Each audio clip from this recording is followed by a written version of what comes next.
name is Venkata Raghavan. I welcome you to yet another lesson in this Introduction to Indian Knowledge Systems. This chapter is called Knowledge, Framework and Classification. What we are trying to do in this chapter is we are trying to find out what are the various knowledge creation frameworks that the Indian philosophers and Indian thinkers tried to develop. As I am sure you will agree with me, human beings have always been striving to come up with some new things, some new knowledge, add to the existing bank of knowledge, etc. So how do they do this? You can't just randomly start adding to the existing bank of knowledge that you have. It requires a systematic method, a robust method, a reliable method which will allow you to resolve your ambiguities and add to the existing bank of your knowledge. And this knowledge that you have so created should not be in conflict with the existing knowledge that you have till then. So what happened in the Indian tradition? What were the knowledge creation mechanisms or procedures or methods that the Indians had developed in order to add to the knowledge? You might have been seeing that there is a lot of knowledge in the field of linguistics or in metallurgy or in philosophy. In so many of these areas, Indians have made some or the other innovation, and throughout the history there has been some or the other new knowledge being added.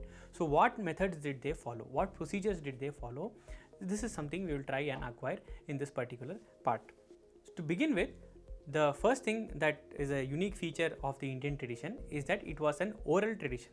So as you can guess, what sort of a procedure would they have followed in a primarily oral tradition in order to add to knowledge?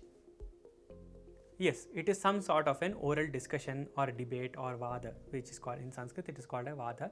So they entered into a series of discussions in order to oral discussions in order to create new knowledge, and the main intention behind entering into a vada was to discern the true nature of something. It was not to prove that I am great or my party is better than your party, or your party did like this, my party did like that, but it was to get to the true nature of something. And the most important school which developed or which contributed to systematically telling what are the various procedures you must follow in a discussion, what you must avoid in a discussion, what is the various end products of a discussion, etc. That particular darshana was called Nyaya. So it is the one of the Astika darshanas, and it contained within itself or developed a very reliable body of knowledge which contained the procedural, psychological as well as the logical aspects of conducting a debate.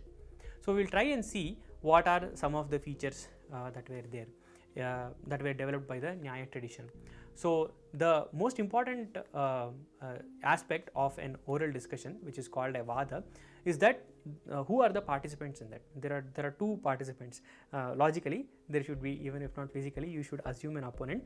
So there should be a vadin who is the proponent of a knowledge claim, and then there should be a prativadin who is responding to that particular knowledge claim. In some cases the prativadin will be real, in some cases it will be assumed in order so that your argument can be a little more robust. So these two participants enter into an argument. Why do they enter into an argument? What is the goal? It is to adopt one or the other hypothesis. So I have an hypothesis, let us say that light is a wave. The other person has a hypothesis that light is a particle.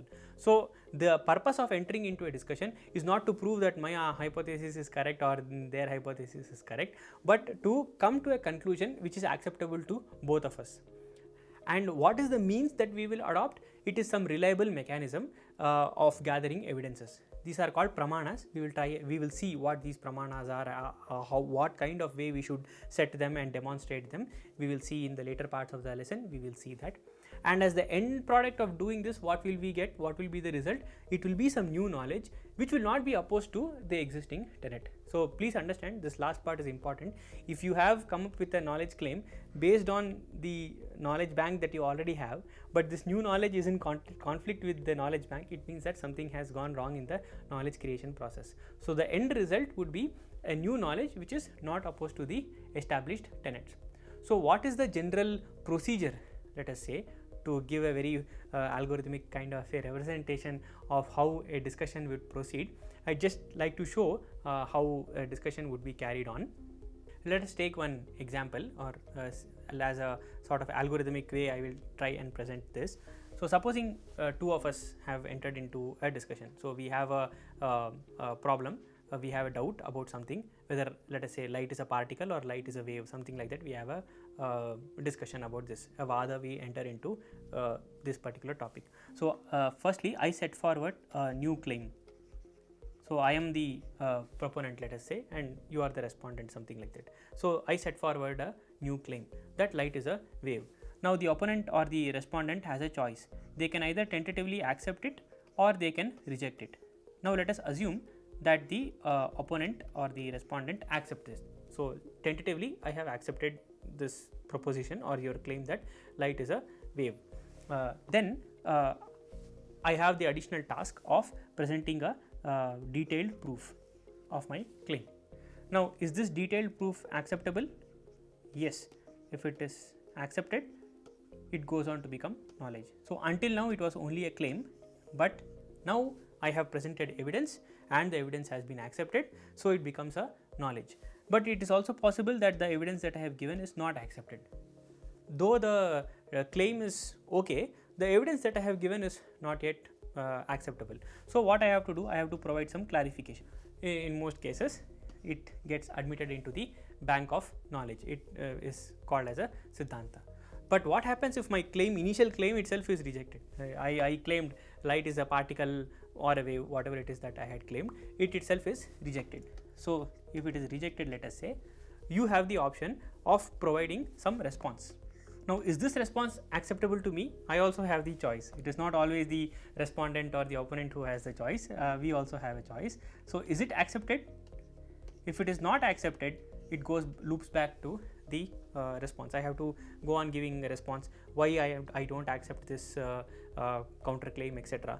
Hopefully, because it is a vada and it is not some parliamentary debate where each is trying to win over the other, both of us are trying to find out the truth, it doesn't end up in this infinite loop. I tentatively accept whatever it is, the response that you are giving. So what is the next job that you have? You have to now give the counterclaim. So if I had claimed that light is a wave, your counterclaim would be that light is a particle. So this is the counterclaim, and this new counterclaim becomes the new claim, and it goes back to that part. So suppose I accept your new counterclaim? Yes, I accept your counterclaim. Then it is your job now to provide the detailed proof, and then whether I accept the detailed proof, if required, provide some clarification, and finally admit that into the bank of knowledge. So in this way, the knowledge, the Vada Parampara used to go on to create new knowledge. So at some point in the year, let us say during the monsoon season, because the people could not move around so easily, that is one of the times, but it is not necessary that only at that time. But traditionally that was the time, Chaturmasya was the time when people used to sit around. So this kind of a vada would happen, and at the end of which new knowledge would be created. So the details of this, what sort of proof was accepted, what was the kinds of fallacies that were pointed out, how was the clarification provided, what sort of end product was given, what sort of Siddhanta was given, we will try to know as the lesson proceeds. But I will just try to show as a sort of snapshot of how this Vada Parampara took place in order to create new knowledge. So based on the small flowchart type thing that I had shown, I hope the misconception that the Indian thought process was driven by some dogma or some blind beliefs, etc., rooted in some religious text is kept aside, and we are ready to entertain the reality that the not only the philosophical traditions but also all Shastra or all disciplines had encouraged a very healthy tradition of arguing and debating the tenets of each other's school, and they had carried it out in a very professional, rational manner in order to get to the truth, especially when it comes to the philosophical tradition, because truth was the all important end product. We can be sure that they entered into the Vada with the spirit, with the very noble spirit of attaining or arriving at the true cognition, or arriving at the true nature of the object about which they were debating. So what are the various objects that were deemed doing a discussion over what are the legitimate means by which we can acquire those knowledge, what was the nature of cognition itself. These are the kinds of details we will try and see in this particular chapter, starting with the examination of the nature of knowledge itself. What is knowledge and why, what are its various kinds, and what are the various things about which we can have knowledge, and finally what are the means by which we can have knowledge.